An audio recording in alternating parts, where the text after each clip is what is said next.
قل لن يصيبنا إلا ما كتب الله لنا هو مولانا وعلى الله فليتوكل المؤمنون.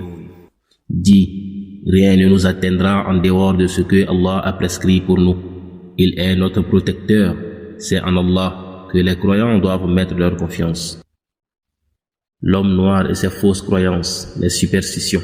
Parmi les choses qui caractérisent l'Africain, il y a incontestablement ces superstitions auxquelles nous croyons dures comme fer et qui ont fini par se transmettre de génération en génération.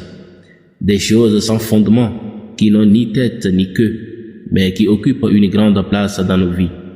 Vous entendez par exemple des gens dire « Si vous allez au cimetière, ne vous retournez pas, sinon vous serez le prochain à mourir. » Ou bien « Il n'est pas bien de balayer ou de faire la lessive la nuit. » Ou encore « Lorsque vous voyez deux personnes marcher ensemble, évitez de passer entre elles, sinon vous pouvez mourir s'il s'agit de sorciers. » Une fois quelqu'un m'avait dit qu'il faut éviter de trop regarder le ciel la nuit en restant immobile et concentré, sinon on risque de voir Dieu et mourir.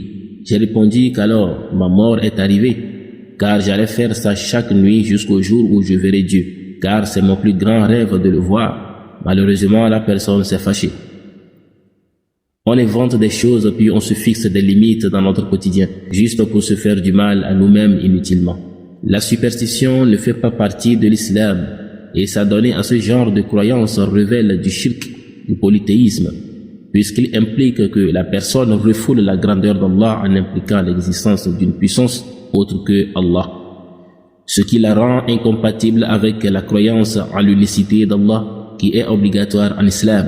D'après Ibn Mas'ud radiyallahu anhu, le prophète sallallahu alayhi wa sallam a dit: la superstition fait partie du polythéisme. La superstition fait partie du polythéisme. Hadith rapporté par Abu Daoud et At-Tirmidhi. Le musulman, c'est celui qui sait que tout malheur qui le touche vient d'Allah. Il doit juste éviter de se mettre en situation de danger concret et évident. Mais croire à des contes et légendes venues de je ne sais où, ces choses sont nulles et n'ont aucun fondement. La preuve est que nous qui n'y croyons pas, faisons exactement toutes ces choses interdites par ces superstitions. Mais on est encore là, vivant et en bonne santé. Qu'Allah nous accorde la sagesse et la bonne compréhension de sa religion. Amen.